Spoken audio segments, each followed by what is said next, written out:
The following program is brought to you in living color on NBC. Choosing a career in broadcasting is not an easy path. Surviving and thriving in the business for 48 years is another story altogether. Either way, the desire must be in your DNA. And so it was with this year's winner. Rumor has it, his first words were, "Stand by, first cue." Early in high school, the genetic drive was so strong for this Western Massachusetts native, he started working as a stringer for the AP and UPI. No one ever bothered to ask how old he was. He also soon took up residence in WREB Radio in Holyoke, Massachusetts, until he realized, hey, there's a picture side to this broadcasting thing. At the tender age of 18, he moved on to the University of WWLP under the tutelage of Professor William Lowell Putnam, a true broadcast pioneer who founded the first UHF television station licensed by the FCC. He soon mastered jobs in production, including directing. He even answered the call to be on air as a weather reporter. I fondly recall every weekend newscast, tossing to the commercial break before weather and taking off my microphone and IFB. Meantime, up in the control room, Bill Pepin was removing his director's headset. Then both of us would run full tilt. Bill to the studio to do the weather, me to the control room to direct the weather. Then after the forecast at the same breakneck speed, we made the switch to our original positions. There were many times where we narrowly avoided what would have been a disastrous head-on collision. He was then told to set up, program, and manage WWLP's satellite operation, WRLP. And then in 1978, Professor Putnam said, "Go west, young man. Build, launch, and manage our sister station, KSTU, in the land of Salt Lake."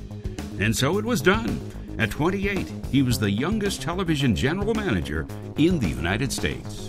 In 1981, he returned to Western Massachusetts to take the helm at WWLP. Even as general manager, he also spent some time covering national sales. That's when you know broadcasting's really in your blood.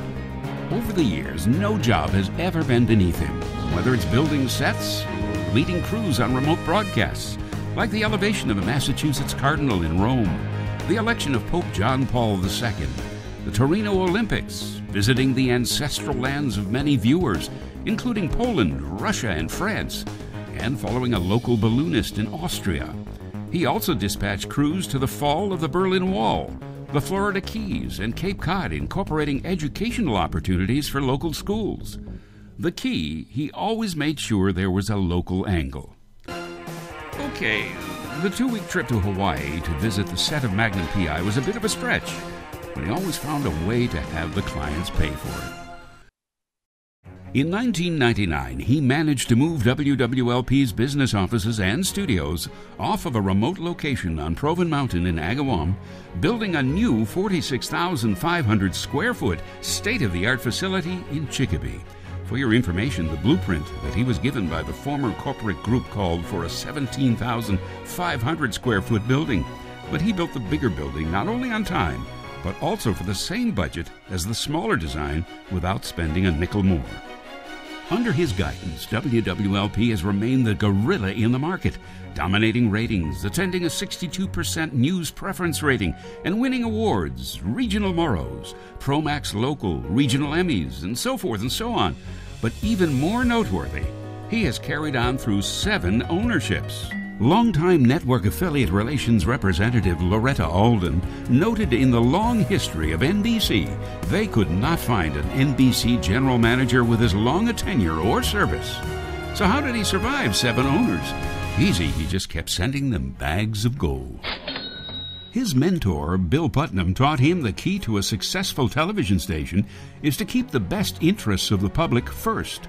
In keeping with WWLP's well-established tradition of public service, he leveraged his station's power and reach to raise millions of dollars in charitable giving. He also served on boards, and as a trustee, he served as a president, and even as a chairman. Oh, and as is befitting of every genetically predestined broadcaster, he was inducted into the National Academy of Television Arts and Sciences New England chapter in 1999. Now, he did take some time to marry his wife, Marlene, and together they cared for a lot of four-legged friends. And somehow, they did squeeze in a little sailing along the eastern seaboard and the Caribbean. And by the way, his first boat was a 52-foot, two-mast Irwin sailboat. Why start small?